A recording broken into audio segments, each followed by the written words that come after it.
Yeah, hi. Today we are going to cover Chapter 8, which is about return on invested capital and profitability analysis. So basically this chapter is about like how much we get in return when we invest our capital in the company. So in what the managers are doing with the invested capital in the company, how they manage it, for what purpose, how efficiently they are using it to generate profit, earnings. Okay, different measurements are here reflecting the performance of the company, return on the invested capital. Okay, we are going over them and we interpret each of them, and also like what are the expected future operations, how is the company is expected to give us return in relative to the invested capital. That's also particularly important. Okay, so let's get started and see what's going on. And another point is actually the measurement of return is always associated with the risk, which is very important. Okay, so yeah, by the way, there's no definite or particular measurement of the return on invested capital like universally accepted by all. So that's why there are different measurements. That's why an analyst should care about the interpretation of this invested capital, and they should care about what items from the financial statement have been included while calculating invested capital and what items have been excluded. For example, what's supposed to be there.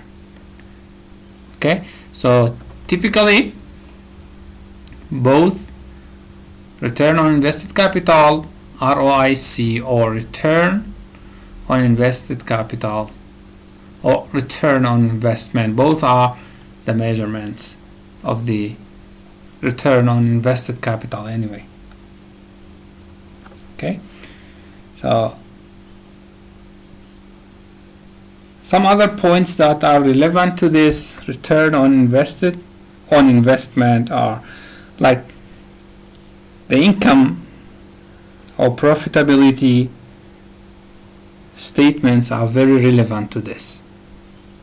Okay, so ROI allows comparison with alternative investment opportunities as well.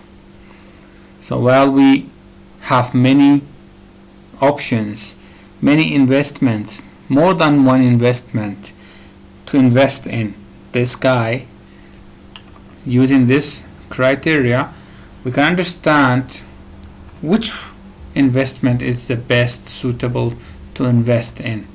Okay, so typically in this case one would go for riskiness of the investment or the benchmark actually. So here risky investment always expected to yield a higher return. Okay, so even the creditors are caring about this when they want to lend money to this particular company. So they consider it whether they can generate enough cash to pay our money back or not, the bank's money back or not. Okay, so this is in the one side, and on the other side, the owners, the investors themselves, okay, if I invest my money in this company, how much I would get back in return? Is this company profitable enough or not? Okay, in terms of dollar, we see some dollars profit. But in relative to the invested capital, how profitable it is. Okay. So ROI has three applications basically: measuring managerial effectiveness, measuring profitability, and measuring for planning and control. Okay. So through these applications of invested return on invested capital, like a formula, this is just a simple formula and calculation. And basically we divide income by the invested capital, but with some details. So this tells us whether management did good or not over the past period, whether they are expected to be very good in the future or not. So management is responsible for all company's activity. We know that. Okay. So higher return on invested capital reflects the efficiency, the effectiveness of the managers, and vice versa. Okay. So how they were dealing with the activities, we understand through this. Business activities, I mean here. Another one is measuring the profitability. As I said,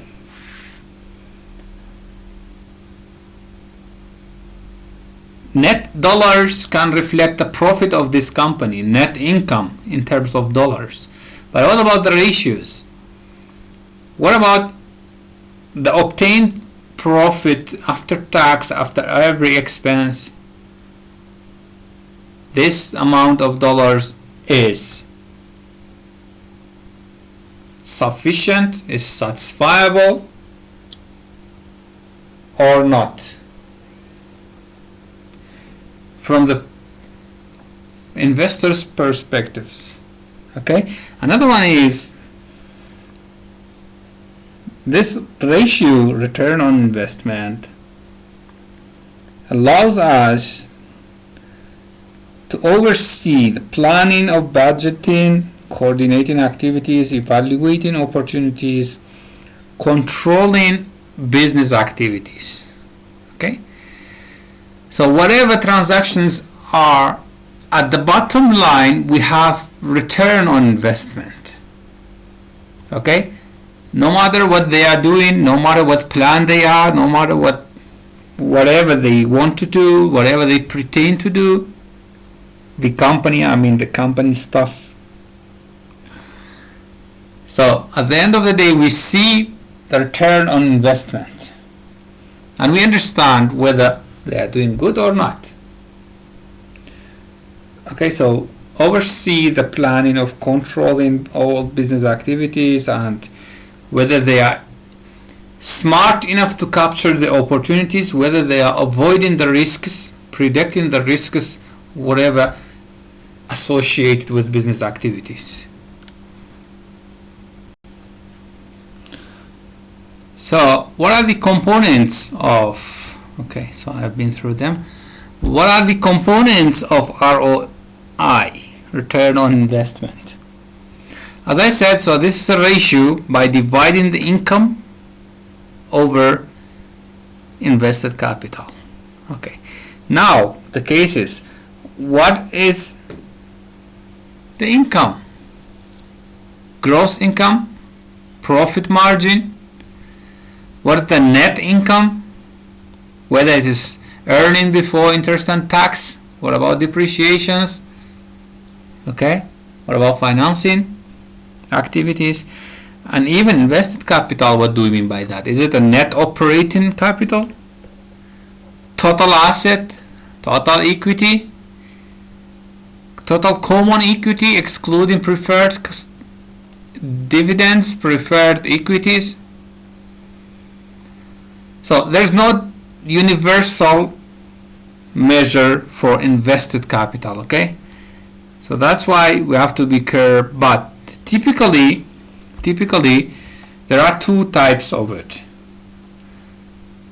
So net operating assets and shareholders equity. So we divide net income by those two over there, okay? And of course we are going to compare them. What do we mean by net operating assets? So measures the profitability efficiency, measures operating efficiency and performance, okay? So here we concern about the total assets that have been used in the operations. How much profit that those assets have been generated.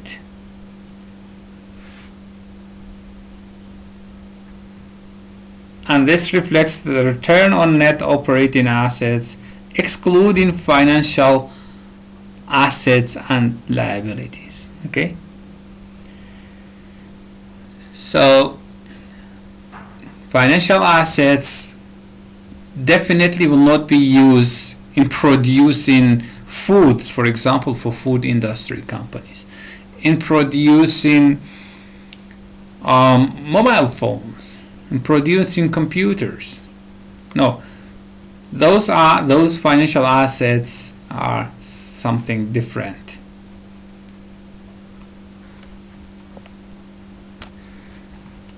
Okay, so that's what we mean by net operating asset.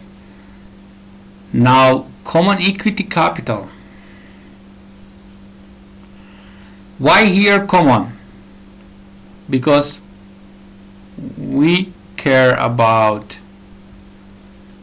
only the common stocks, common equity, not the preferred ones. Okay? So here as well, debt financing, okay? Debt financing and preferred equity are excluded. So how we apply this measure?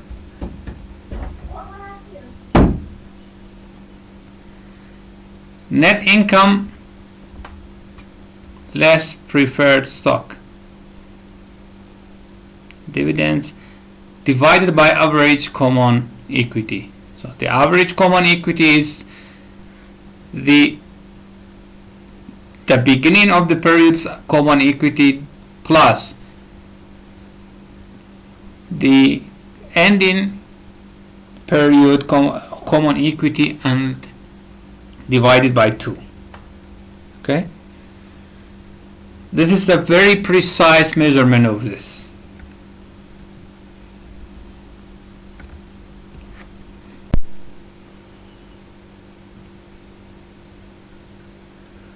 So I would write down what we just said here.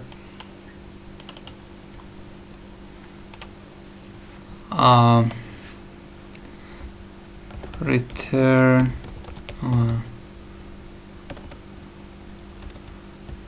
common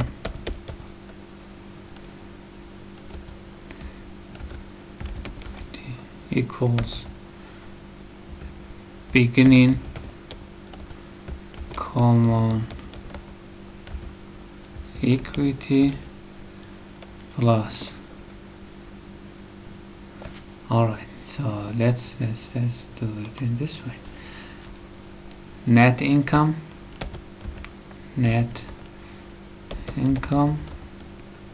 less minus preferred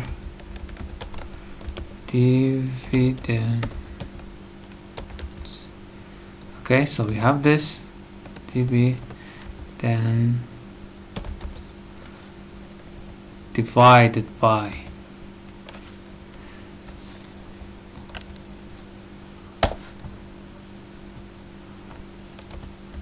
and the period common equity divided by 2. Okay, so that's how we find this one. Okay, so it's it will be very accurate when we divide it by 2. So far we learned that net income divided by total equity, okay, to calculate the return on equity, ROE. But here we have return on common equity. Okay, and yeah, as I said at the beginning of this lecture, so the many accounting numbers required analytical adjustments. Okay, so we covered them. So some numbers not reported in the financial statement needed to be included. Okay, so we should care about those. Such adjustments are necessary for effective analysis of return on invested capital. Okay, and another one is return on net operating asset. Return on net asset, which is equal to net operating profit assets after tax, okay, divided by beginning of net operating asset plus ending of net operating asset divided by 2. So I could have them in the parentheses. Okay, so instead of directly going to take the ending period net operating asset, we do in this way. This is another effective way to analyze the investing capitals. Okay, and how we obtain this here, net operating profit after tax, it's operating income multiple 1 minus tax rate. So we just deduct tax with it. Don't get confused with this. We deduct tax with the operating income. So this is another effective way, as I said, to measure profitability, return on invested capital.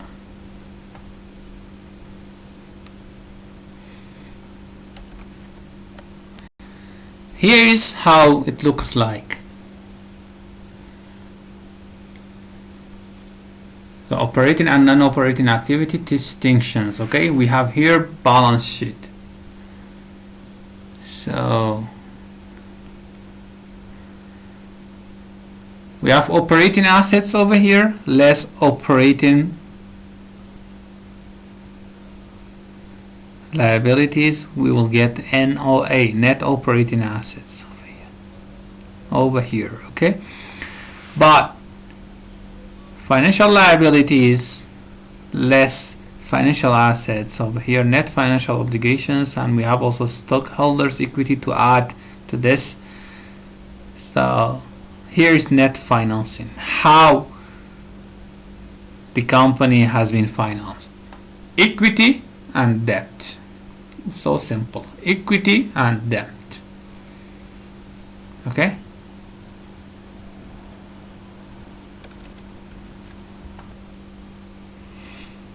so yeah, that's what I have been writing actually over here.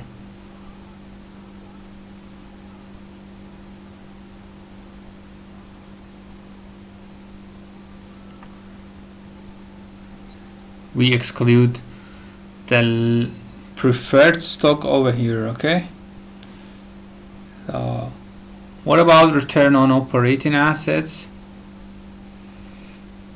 Okay, so operating profit margins is here. Okay, operating profit margins, and operating asset turnover is here. Okay, and this is return on the net operating assets. Okay, so for the case of simplicity, we can, this cancels that one. Okay, this cancels that one, and that will be the denominator. So what does this telling us, this formula telling us that operating profit margin X and operating asset turnover over here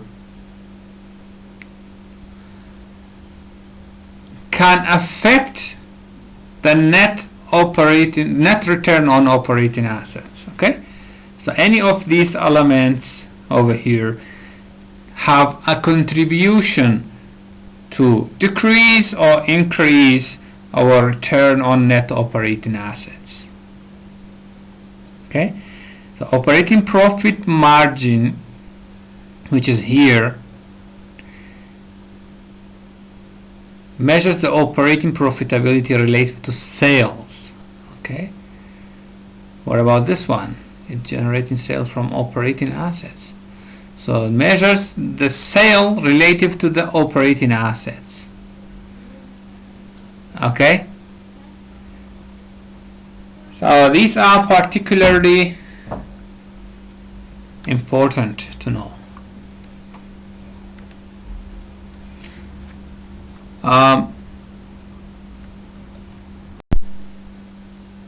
This is also telling us how this equation have been generated over here.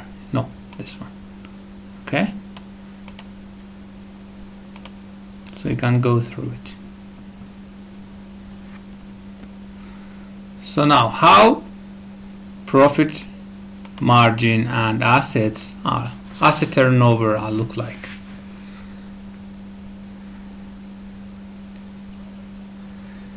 So we have here net operating profit after tax, net operating assets, and net operating after tax margin 10%. What does that mean actually? So I could have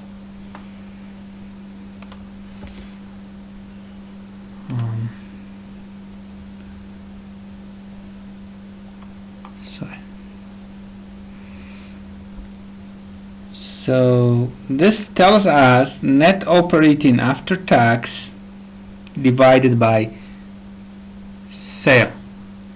Net operating profit after tax divided by sale is 10%. Okay, so our profit with respect to our sale ratio. Net operating asset turnover tells us net operating profit after tax divided by net operating assets. Okay, so this divided by this, this divided by this.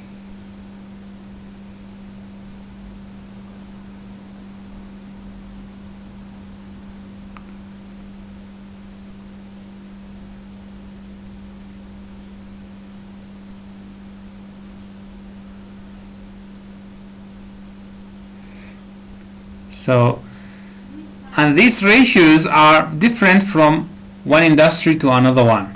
Okay, so look at here.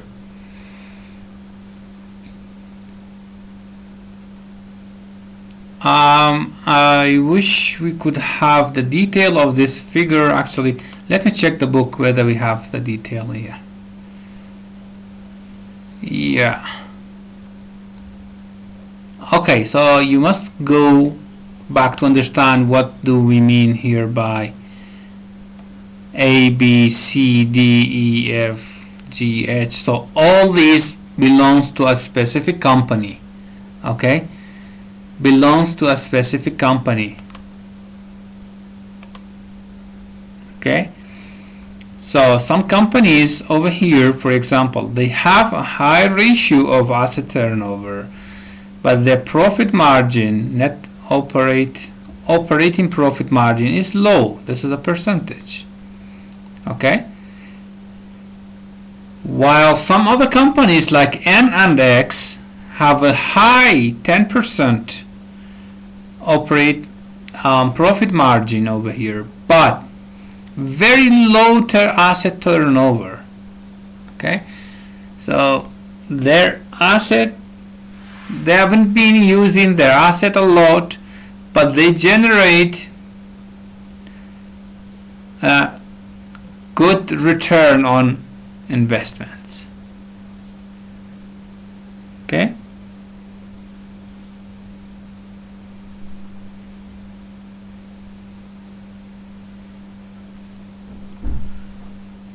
So now, okay, so retail, restaurants, it means in order to,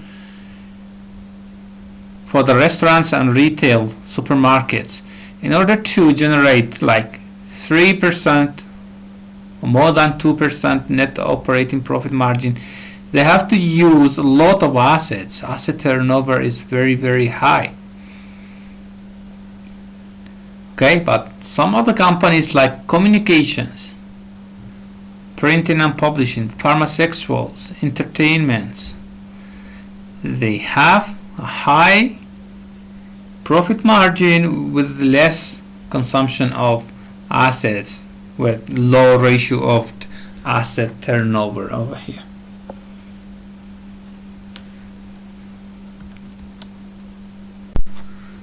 So now we go, when we analyze return on assets, actually, or any indicator of the profitability or any return on using invested capital, we disaggregate profit margin. Okay, we go in detail, not only one word. So operating profit margin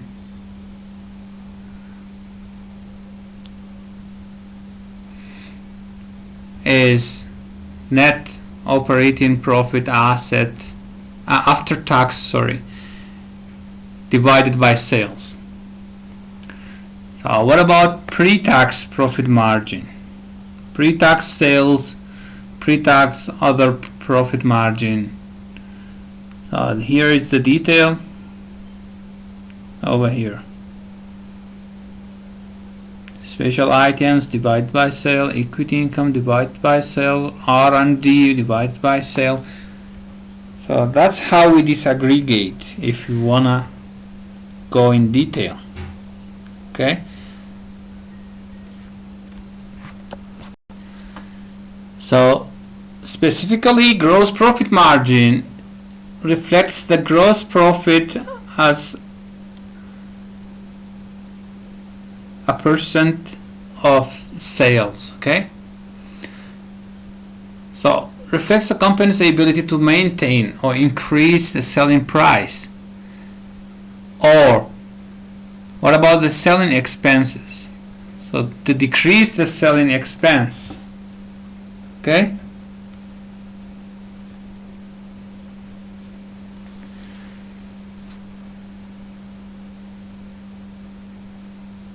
and how they can survive in the competitive market.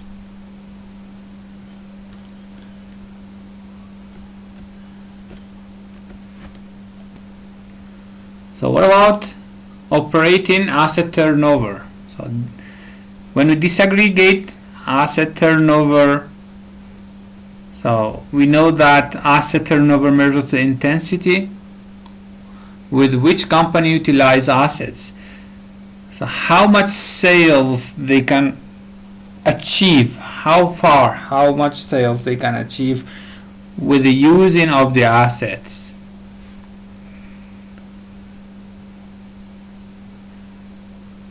So here's the formula: net operating assets, which is denominator, and sales are nominators. Okay, so disaggregating the asset turnover, we should take these items independently. Okay, take these items independently while calculating them.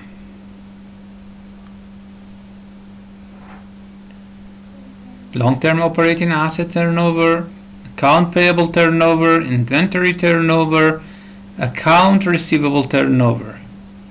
So how many times receivables are collected on average? How many times inventory are collected on average? The average of days outstanding on these. So we go deeper and deeper with detail, not only the simple formula like this. So whatever we talked about is about sale over here. All these accounts in the financial statements are relevant to sales. So how these generated? How these affected the overall sale.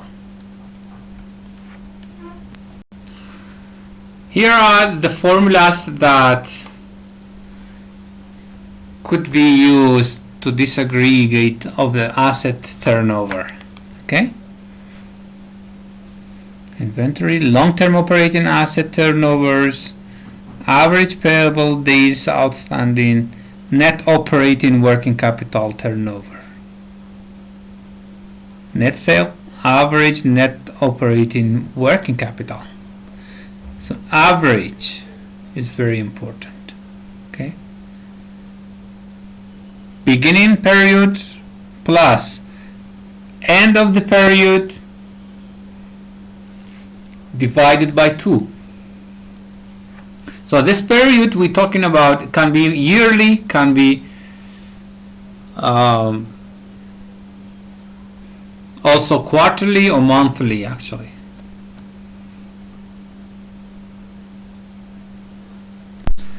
What about return on common equity capitals? So far we covered return on net operating assets. So return on common equity capitals equals to return net operating assets plus leverage multiplied by spread. So what do we mean by those? Leverage is financial leverage. Okay, net financial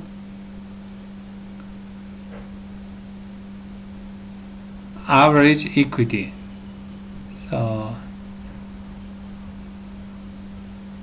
net financing operations over here divided by average equity. Net financial net financial obligations. What do you mean by those? Interest bearing liabilities less marketable securities and non-operating assets. What do you mean by spread? It is return on non-operating assets minus non-financial net financial rate. Okay, so here's the detail of the formula.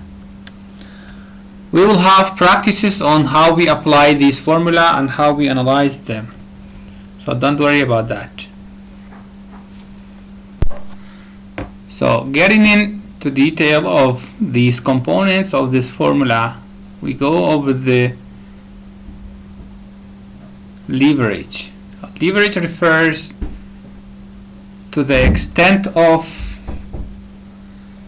invested capital from other than common shareholders. Okay, So how much we borrowed money. So this is simply the debt. Okay, this is the liability part of the company, because we have equity that we used in our operations and liabilities. So any invested capital from other than common shareholders. Okay, so if suppliers of capital, okay, so suppliers are short term, we are using the assets other than common shareholders, receive less than ROA, then common shareholders benefit.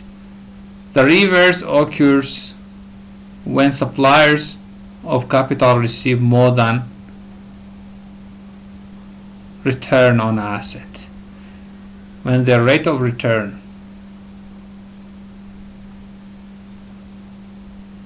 goes there.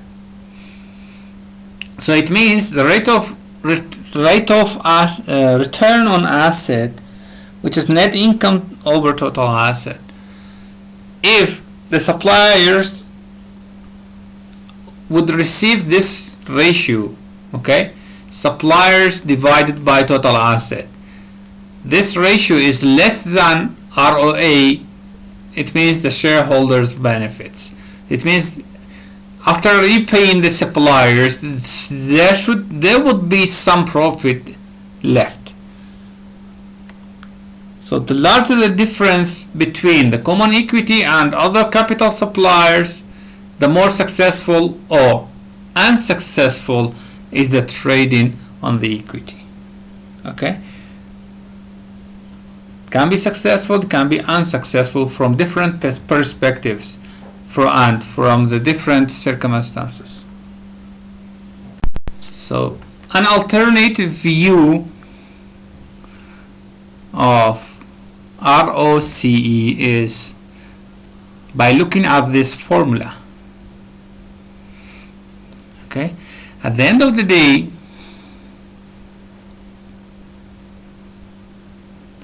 here is net income minus preferred dividend, average common equity, which is the denominator. This means that this divided by this here. So what about adjusted profit margin? Net income minus preferred dividends divided by sales. So overall, we can understand that sales have a great contribution to determine return on capital, common equity, and also we have average assets, which has a significant role. Also average common equity. Okay, so it's important to differentiate this one. So for comparison purpose, like you have these two accounts over here. Okay, so we get a ratio, let's say 10%. So what about if we go deeper, disaggregate? So this has been aggregated, we disaggregate the ROCE. Okay, so we should be careful while analyzing it. What about evaluating in the growth in equity? So that's how we find. Okay, this time we exclude dividend payout as well. This would be deducted from retained earnings. Okay, so assumes returns, earnings retention, and constant dividend payout over here.